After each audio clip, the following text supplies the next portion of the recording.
Pemirsa, Bawaslu Kabupaten Landak mengawasi proses rekapitulasi hasil pemungutan suara Pilkada serentak 2024 yang digelar KPU setempat. Pengawasan dilakukan untuk memastikan tidak ada pelanggaran dan semua data sesuai dengan prosedur yang berlaku.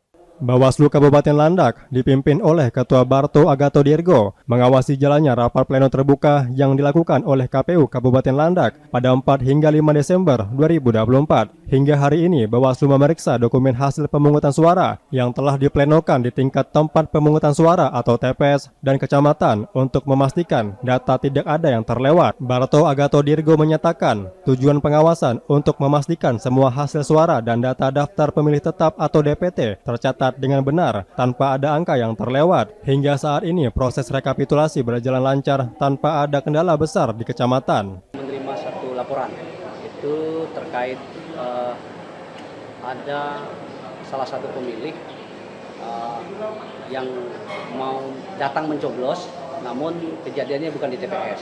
Jadi sehingga itu kita anggap tempusnya, lokusnya bukan di TPS, karena memang di hari pencoblosan itu orang yang menghalangi itu adalah orang yang akan melakukan pemilihan turun dari rumah mau ke tempat TPS, itu yang kita maksudkan menghalang-halangi. Jadi laporan tersebut diteruskan ke pidana umum. Jadi karena ada kekerasan di situ, itu nanti di kepolisian.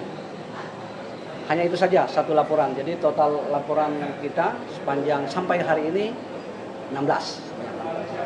Bawaslu Kabupaten Landak mencatat hanya satu laporan terkait dugaan pelanggaran pemilu pasca pemungutan suara. Selain itu, Bawaslu hingga kini telah menerima total 16 laporan pemilu. Dari laporan-laporan ini, sementara klarifikasi terus dilakukan terhadap temuan-temuan lain yang mengarah kepada dugaan pelanggaran di TPS yang dapat memicu pemungutan suara ulang atau PSU. Hari ini laporan tidak ada ke kita, tapi ada beberapa yang ditemukan pada saat patroli, tapi di sana itu belum terjadi. Ini ada upaya pencegahan yang dilakukan oleh pasukan kita di lapangan. Rekapitulasi kita mengikuti proses yang dibuat oleh plenonya KPU, artinya kita akan menguji dokumen-dokumen yang sudah diplenokan di tingkat TPS kecamatan. Kita akan uji di sini, harus berkesesuaian.